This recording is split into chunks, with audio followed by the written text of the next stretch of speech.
ให้เรานำชิ้นส่วน A ขนาด100คูณ775มิลมาประกบเข้ากับชิ้นส่วน B ขนาด85คูณ775มิลนะครับหลังจากนั้นเราจะทากาวลาเท็กซ์ที่ชิ้นงานไม้นะครับกาวเป็นกาวชนิดทาไม้นะครับผมเมื่อเราทากาวลาเท็กซ์เสร็จแล้วเนี่ยเราจะยิงด้วยลูกแม็กเบอร์30ยึดชิ้นงานไว้ก่อนนะครับหลังจากนั้นเราจะยิงสกรูเกลียวขนาดนิ้วคูณ1/4นะครับจำนวน3จุด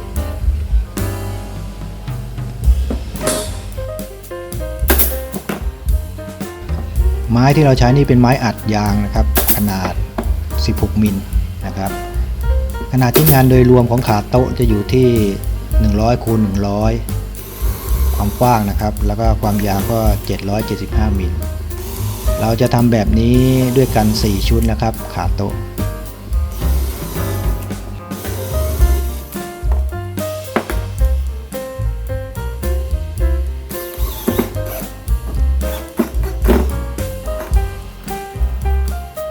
เมื่อเราได้ขาโต๊ะครบทั้ง4ชุดแล้วเนี่ยต่อไปเราก็จะไปยึดกับคานยาวนะครับผมคานยาววิธีการก็คือเราก็จะทากาวแล้วจุดไหนที่มีการประกบไม้เนี่ยเราจะทาด้วยกาวลาเท็กซ์นะครับผมกาวลาเท็กซ์เน้นย้ำนะครับจะต้องเป็นชนิดที่ทาไม้นะครับถ้างั้นเดี๋ยวไม่ติดนะครับเมื่อประกบคานยาวแล้วเนี่ยเราจะยิง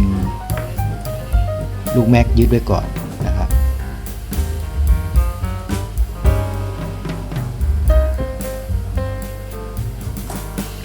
ยิงลูกแม็กยึดไว้ก่อนจับชิ้นงานให้เสมอด้านบนนะครับ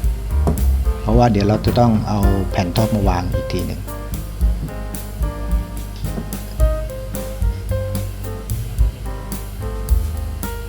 ขนาดคานยาวนะครับจะขนาดที่100คูณ1070มิลนะครับผมเราจะใช้ทั้งหมด4แผ่นนะครับ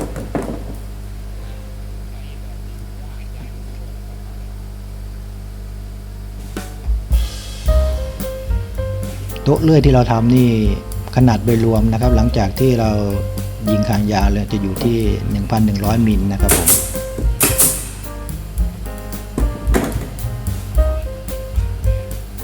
เราจะยิงตีนขาโต๊ะนะครับผมเราจะให้สูงขึ้นมา5เซนนะครับสูงขึ้นมา5เซนจะทำแบบนี้ด้วยกัน2ชุดคือข้างซ้ายแล้วก็ข้างขวานะครับผมเราจะใช้กัน2ชุด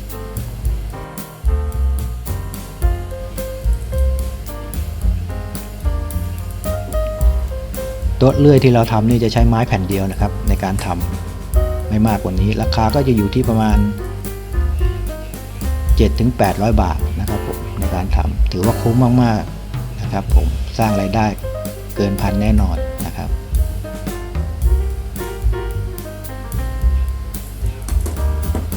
ขนาดนี้เป็นขนาดที่งานจริงนะครับเพื่อนๆเอาไปทำได้เลยนะครับผมจะมีขนาดแทรกอยู่ทุกขั้นตอนของการทำนะครับผม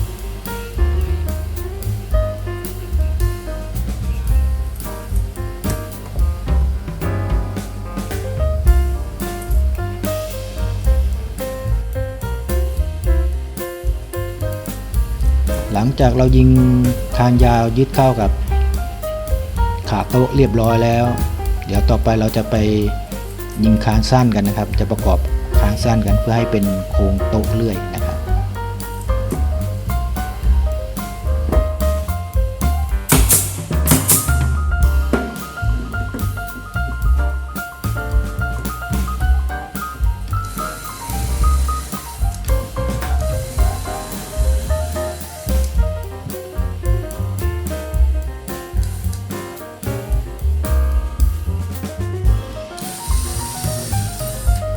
เน้นย้ำนะครับทุกจุดที่มีการประกบไม้เนี่ยเราจะต้องยึดด้วยสกรูเกลียวทุกจุดนะครับเพื่อความแน่นหนาของโต๊ะ ห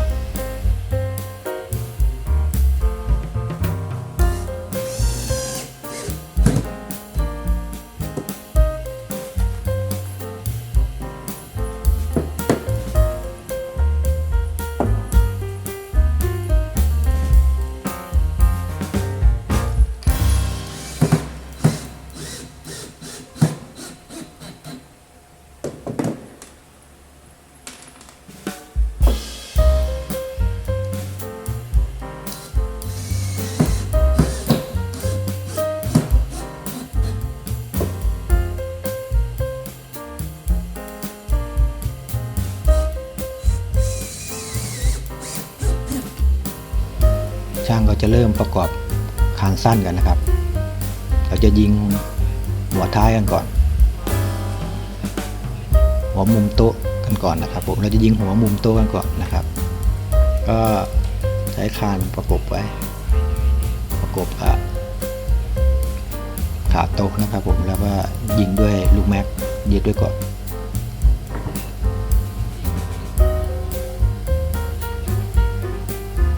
ขนาดคานสั้นนะครับจะขนาดที่100คูณ618มิลเราจะใช้ด้วยกันทั้งหมด7แผ่น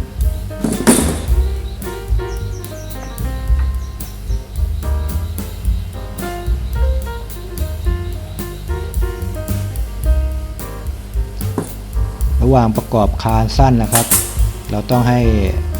ด้านบนเนี่ยเสมอเรียบเสมอกับขาโต๊ะนะครับผมเพื่อที่จะเวลาเราวางแผ่นท็อปลงไปแล้วเนี่ยมันจะได้เรียบเสมอกันตลอดนะครับ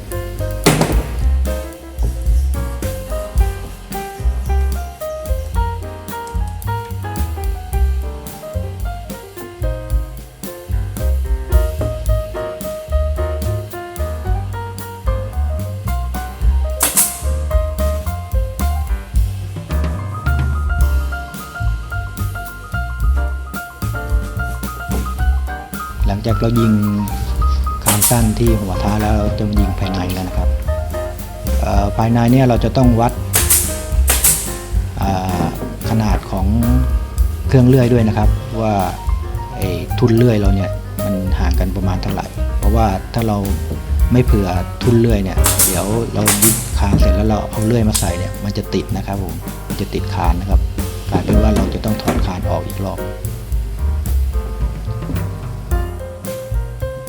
ขนาดที่เห็นนี่นะครับก็คือ420มิลเนี่ยจะเป็นคานที่เราเว้นไว้สำหรับรับตัวเครื่องเลื่อยนะครับผมยิงคานสั้นให้ครบหมดทุกจุดนั้นก่อนนะครับก่อนที่เราจะไปวางแผ่นท็อปด้านบนก็ยิงขาด้วยขาล่างเนี่ยก็คือให้เสมอกันให้เกิดเสมอคานยาวที่เรายิงไว้ก่อนแล้วนะครับก็ยิงแม็กนัมก่อนหลังจากนั้นเรายิงสกรูเกลียวนะครับขนาดนิ้วคูณนิ้ว1/4นะครับผมก็ยิงทุกจุดนะครับที่มีการประกบไม้เพื่อความแน่นหนาขนาดแผ่นท็อปที่ผมเตรียมไว้ก็คืออันนี้ท่านใช้ไม้1แผ่นนะครับผมตัดขนาดตามแบบนี้ได้เลยนะครับผมก็คือมีส่วนปลายหัวที่วางโครงเลื่อยจะอยู่ที่300มิลตัวตัดสไลด์จะอยู่ที่120มิลนะครับแล้วก็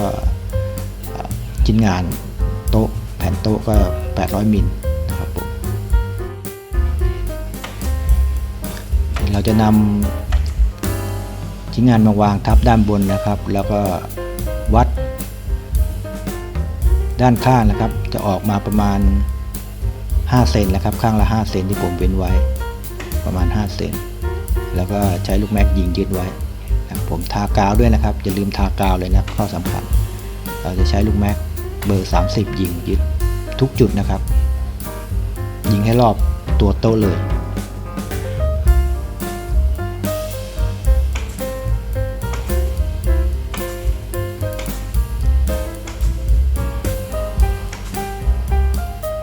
ท็อปด้านบนนี่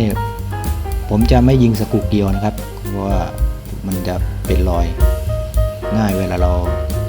ตัดไม้นะครับผมจะใช้ลูกแม็กยิง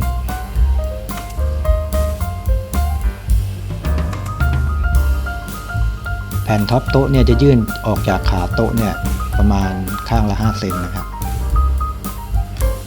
เพื่อนๆก็วัดได้สามารถที่จะใช้แคมหนีบ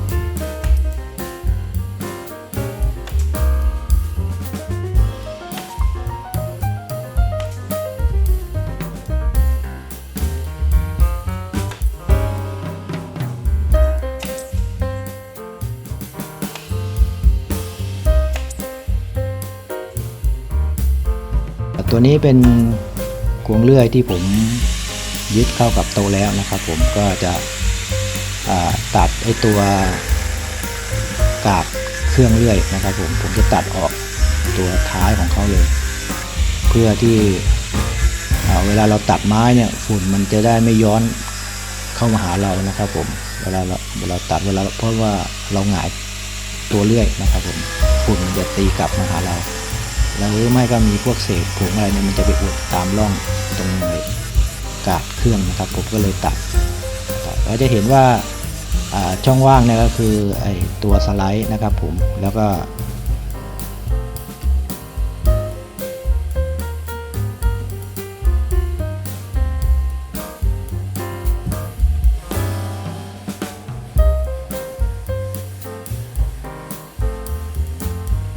ตัวนี้ก็เสร็จเรียบร้อยนะครับผมจะใส่เบรกเกอร์ที่15แอมป์ไว้นะครับเป็นสวิตช์ปิดเปิดนะครับนี่เรียบร้อยครับขนาดโต๊ะจริงนะครับผมใช้งานได้จริงนะครับผมมีตัวสไลด์ด้วยนี่ทำนี่ผมลองเปิดเครื่องให้ดูนะครับผมมีตัวสไลด์ช่วยในการยืดชิ้นงานไม้กั้นสไลด์เนี่ยผมก็มายิงต่างหากนะครับผมมาวัดองศาเครื่องเลื่อนแล้วก็ยิงได้เลย